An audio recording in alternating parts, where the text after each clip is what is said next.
Welcome to always be a topper. இப்போ 12th காமர்ஸில் 26வது அத்தியாயத்தில் என்ன டாபிக் பார்க்க போகிறோம்? நிர்மத்தை உருவாக்குதல். நிர்மத்தை உருவாக்குதல் என்னன்னு பார்க்க போகிறோம். இப்போ பிரிவு 3(1) படி நிர்மச் சட்டம் சட்டப்படி கீழ்கண்ட ஏதேனும் ஒன்றாக இருக்க வேண்டும். சரிங்களா? இப்போ ஃபர்ஸ்ட் பார்த்தோம்னா பொது நிறுவனமா இருக்கணும்னா 7 அல்லது அதற்கு மேற்பட்ட நபர்கள் இருப்பது மிகவும் அவசியம். அதே தனிநபரா இருக்கணும்னா 2 அல்லது அதற்கு மேற்பட்ட நபர்கள் இருக்க வேண்டும். சரிங்களா? இப்ப ஒரு நபர் நிறுவனம் அப்படின்னு இருக்கணும்னா ஒரு நபராக இருந்தால் போதுமானது. ஓகே. ஒரு தனி நிறுவனம் தனது பெயர் எந்த நபரின் பெயர் வைக்க வேண்டுமோ அதை அமைப்பு முறை சாசனத்தில் சட்டப்படி தேவையான ஆவணங்களை வைத்து எழுதி பதிவு செய்ய வேண்டும். சரிங்களா? இப்ப ஒரு நிறுவனத்தை உருவாக்க பல நடைமுறை பல்வேறு வகையில் கையாளுதல் மிகவும் அவசியமானது ஒன்றாகும். தனிநபரின் கருத்துக்கள் மூலம் ஆரம்பம் முதல் முடிவு வரை தேவையான ஆவணங்கள் கொண்டு நிறுவனம் உருவாக்கப்படுகிறது. ஓகே. இப்போ நிறுவனத்தை உருவாக்குதல் மொத்தம் 4 கேட்டகரியில் இருக்குது. அதில் ஃபஸ்ட்டு என்னென்னு பார்த்தோம்னா நிர்வாகம்னா ப்ரமோஷன். அடுத்து பதிவு செய்தல்னா ரிஜிஸ்ட்ரேஷன். முதல் போடுதல்னா என்னென்னா கேபிட்டல்னா என்னது முதல் போடுதல். சரிங்களா? இப்போ 4th என்னென்னா வியாபாரத்தை தொடங்குதல். வியாபாரத்தை ஸ்டார்ட் பண்ணுறது. அப்போ ஒரு நிறுவனம் உருவாக்கணும்னா இந்த 4 நிலைகளும் மிகவும் முக்கியமானது. ஃபர்ஸ்ட் என்னது? நிர்வாகம், அடுத்து பதிவு செய்தல், அடுத்து முதல் போடுதல், அடுத்து வியாபாரத்தை தொடங்குதல். இப்போ மேற்கண்ட 4 நிலைகளில் முதல் 2 நிலைகளான உருவாக்கம் மற்றும் பதிவு செய்தல் அப்படிங்கிறது பொது நிறுவனம் மற்றும் தனியார் நிறுவனத்திற்கு மிகவும் அவசியமான ஒன்றாகும். இதே தனி நிறுவனம் தனது வியாபார செயல்பாடுகளை பதிவு செய்தவுடன் உடனடியாக இதை உடனே மேற்கொள்வாங்க. ஆனால் பொது நிறுவனம் 4 நிலைகளை கடந்த பின்னர் தான் அனைத்து செயல்பாடுகளையுமே தொடங்குவாங்க, ஸ்டார்ட் பண்ணுவாங்க. சரிங்களா? இப்ப பொது நிறுவனம் தன்னுடைய நிதியை உயர்த்த பங்குகளின் மீதான பொது வெளியீட்டை செய்கிறது. ஆனா பொது வெளியீடு தொடர்பான சட்ட தேவைகளை பூர்த்தி செய்து நிறுவன சட்டத்தின் மூலம் தனது வியாபார நடவடிக்கைகளை மேற்கொள்கிறது. சரிங்களா? இப்போ நெக்ஸ்ட் என்ன பார்க்க போகிறோம்? பங்கு மற்றும் பங்கு முதல். இப்போ முதல் என்பதை லேமேன் என்ன சொல்கிறார் அப்படின்னா, ஒரு நபர் தன்னுடைய வியாபாரத்தில் முதலீடு செய்து அதன் மூலம் தன்னுடைய நிறுவனத்தை வளர்ச்சி அடைய செய்வதே முதலாகும். இப்போ ஒரு நபர் தன்னோட வியாபாரத்தில் இன்வெஸ்ட் பண்ணுவாங்க பார்த்தீங்களா? அப்போ முதலீடு போட்ட பிறகு அந்த வியாபாரம் எப்படி க்ரோத் ஆகுதோ அதுதான் முதல் அப்படின்னு சொல்கிறாரு. இந்த முதல் தொகையை நிறுவனம் உயர்த்த பங்குகளை வெளியிடுகின்றன. இப்படி பங்குகளை வெளியிட்டு கிடைக்கக்கூடிய பணத்தினை கொண்டு நிறுவனமானது சரக்கு, வணிக வளாகம் போன்ற சொத்துக்களை வாங்கி தனது நிலை முதலை உயர்த்துகின்றது. இப்ப கடன் அப்படின்னு பார்த்தோம்னா கடன் அல்லது பிறரிடமிருந்து வாங்கிய முதல்.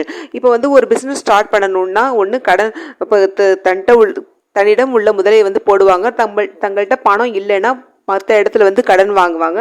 அப்படி இல்லைன்னா பிறரிடம் இருந்து வாங்கிய முதல், மற்றவங்கள்ட்ட வாங்குற முதல் தொகையானது சில சூழ்நிலைகளில் பணமாக பெறப்பட்டு நிறுவனத்தின் பாதுகாப்பினை கருத்தில் கொண்டு கடனீட்டு பத்திரங்களை வெளியிடுகின்றன.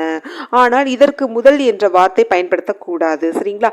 இப்ப ஒரு லிமிட்டட் நிறுவனத்தின் பங்குகள் அனைத்தும் பங்கு முதலாக கருதப்படும். இதில் ரூபாய் என்ற மதிப்பு ஒரு நிலையான மதிப்பினை கொண்டு மதிப்பிடப்படுகிறது. ஃபார் எக்ஸாம்பிள் பார்த்தோம்னா ஒரு நிறுவனம் தனது பங்கு முதலை ஒரு நிறுவனம் தனது பங்கு முதலை 10 லட்சத்துக்கு 10,000 பங்குகள், அதாவது ரூபாய் 100 என வெளியிடுதல். சரிங்களா? இப்போ 1 லட்சம் பங்குகள் 1க்கு 10 வீதம் வெளியிடுதல். இதில் எது நிறுவனத்திற்கு சாதகமாக உள்ளதோ அதை எடுத்துக்குவாங்க. சரிங்களா? இப்போ பங்கு அப்படின்னா என்னன்னு பார்த்தோம்னா, பங்கு பற்றி லேமன் என்ன சொல்றாரு அப்படின்னு பார்த்தோம்னா, மொத்த பங்குகள் தொகையில் ஒரு புள்ளி, அதாவது அல்லது இல்லைன்னா ஒரு பகுதியாக கொண்டு சமமாக பிரித்து எடுப்பதுதான் பங்கு. இதில் நிறுவனத்தில் உள்ள அனைத்து நபர்களுக்கும் பிரிக்கும் போது சரிசமமான மதிப்பில் மொத்த பங்கு தொகையை பிரிப்பார். சரிங்களா?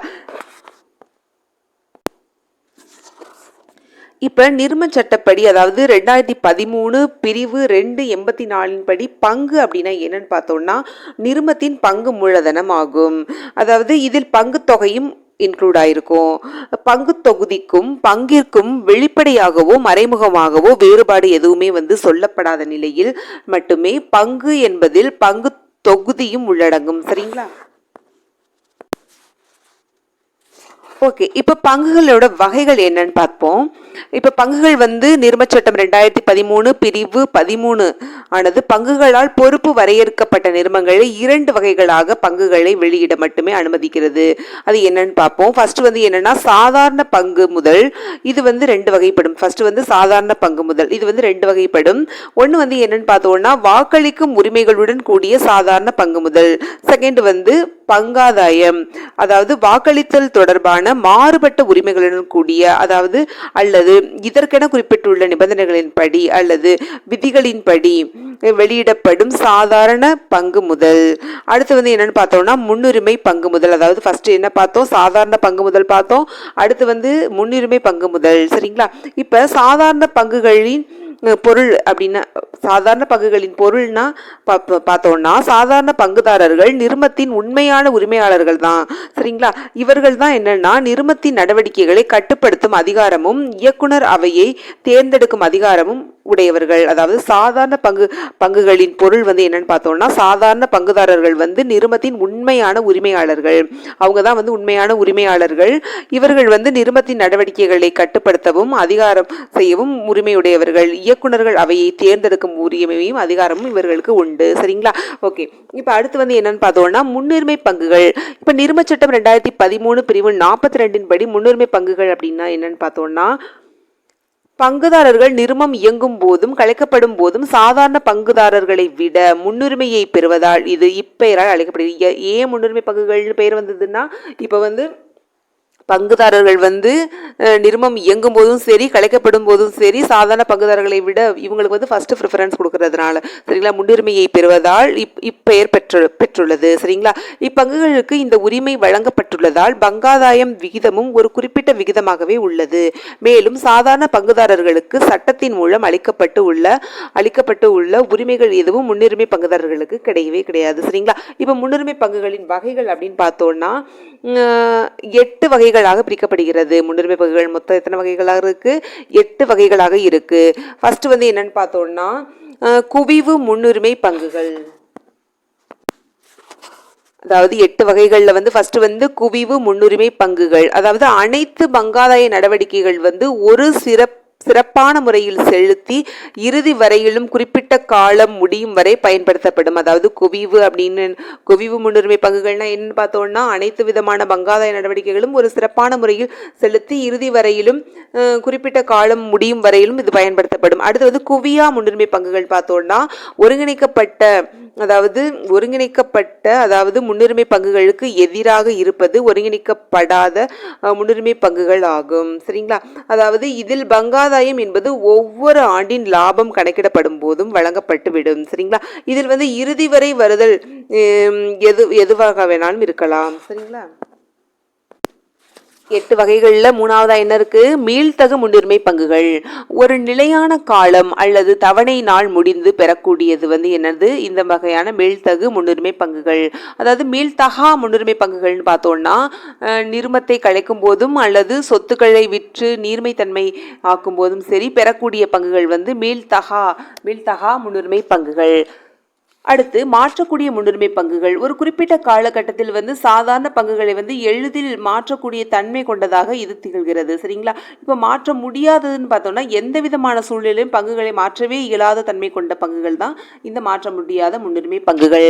அடுத்து பங்கு பெரும் முன்னுரிமைகள் வந்து பங்குகள் என்னன்னு பார்த்தோம்னா கூடுதல் லாபம் கிடைக்கும் போது சாதாரண பங்குதாரர்களுக்கு அளிக்கப்படும் பங்கு தான் வந்து பங்கு பெறும் உரிமை. அதாவது அவங்களோட ஷேர்ஸ் வந்து இதுல கிடைக்கும் உரிமை. சரிங்களா? அடுத்து பங்கு பெறாத முன்னுரிமை பங்குகள்னு பார்த்தோம்னா கூடுதல் லாபம் கிடைக்கும் போதும் அல்லது நிறும கழைப்பின் போதும் சாதாரண பங்குதாரர்களுக்கு அளிக்கப்படாத பங்கு உரிமை வந்து ஆகும். சரிங்களா? இப்ப முன்னுரிமை பங்குகள் அப்படின்னு பார்த்தோம்னா அதோட காலம் எவ்வளோ அப்படின்னு பார்த்தோம்னா தொடர்ந்து 20 ஆண்டுகளாக நடத்தி வரும் நிறுவனம் வந்து தனது திட்டங்களின் கட்டமைப்பு வசதி மூலம் முன்னுரிமை பங்குகளை வெளியிடப்படுகின்றன.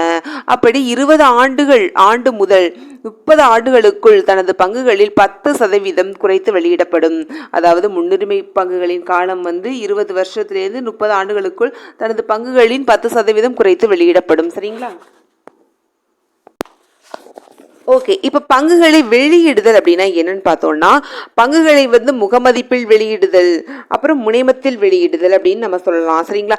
அப்போ பங்குகளை முகமதிப்பில் வெளியிடுதல் அப்படின்னு பார்த்தோம்னா, சாதாரண பங்குகளை முகமதிப்பில் வெளியிடலாம். அவ்வாறு வெளியிடப்படுவதற்கு எந்தவித சட்ட சிக்கல்களும் கிடையாது.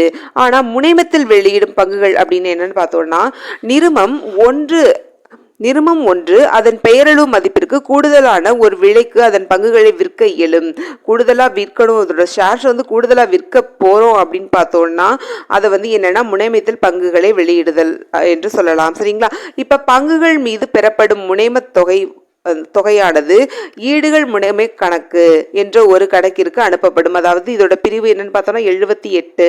அதாவது பங்குகள் மீது பெறப்படும் முனைம தொகை வந்து என்னன்னு பண்ணுவாங்கன்னு பார்த்தோம்னா ஈடுகள் முனைம கணக்கு என்ற ஒரு கணக்கிற்கு அனுப்பப்படும். இப்போ ஃபார் எக்ஸாம்பிள் பார்த்தோம்னா ஒரு நிறுமம் ரூபாய் 10 முக மதிப்பிலான பங்கினை வந்து 12 என வெளியிட்டு பெறப்படும் முனைம தொகை வந்து 2 பேலன்ஸா உள்ளது. 10லேருந்து 12, அதாவது 2 பேலன்ஸ் வந்து என்னன்னு பார்த்தோம்னா ஈடுகள் முனைம கணக்கிற்கு இது வந்து எடுத்து செல்லப்படும். சரிங்களா?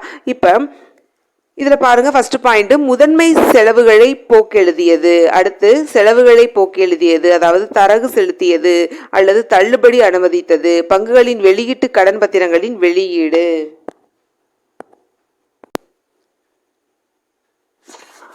இப்ப தள்ளுபடியில் பங்குகளை வெளியிடுதல் அப்படின்னா என்னன்னு பார்த்தோம்னா, ஒரு நிறுவனம் தனது முகமதிப்பில் உள்ள பங்கின் மதிப்பினை வந்து குறைத்து வெளியிடுவது. அதாவது எடுத்துக்காட்டு பார்த்தோம்னா ரூபாய் 10 முகமதிப்பு உடைய ஒரு பங்கினை வந்து 8க்கு வெளியிடுவது தான் தள்ளுபடியில் வெளியிடுவது அப்படின்னு சொல்லுவாங்க.